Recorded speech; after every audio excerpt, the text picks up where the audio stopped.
আর তাছাড়া অনেকদিন হয়ে গেল মায়ের সাথে আলাদাভাবে কথা হয়নি, তো তাই। ঠিক আছে, তুমি যেটা ভালো বোঝো করো। হুম।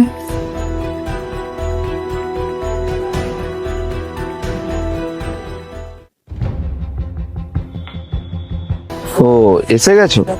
আমাকে ওয়েট করালে অনেক। কি জন্য ডেকেছো সেটা বলো। কি করব, তোকে ভালো যে বাসি। ভালোবাসো? যদি সত্যি ভালোবাসতে না তাহলে এইভাবে ব্ল্যাকমেল করতে না।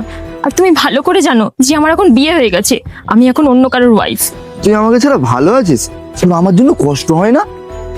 দেখো, এই ব্যাপারটা যদি আমার হাজবেন্ড জানে আমার জীবনটা বরবাদ হয়ে যাবে। প্লিজ এরকম করো না। হ্যাঁ, আমি ওটাই তো চাই। আমি চাই তোর জীবন নষ্ট হয়ে যাক। তুই আমাকে ছাড়া ভালো আছিস কি করে? প্লিজ এভাবে ব্ল্যাকমেল করো না আমাকে। চল ঠিক আছে,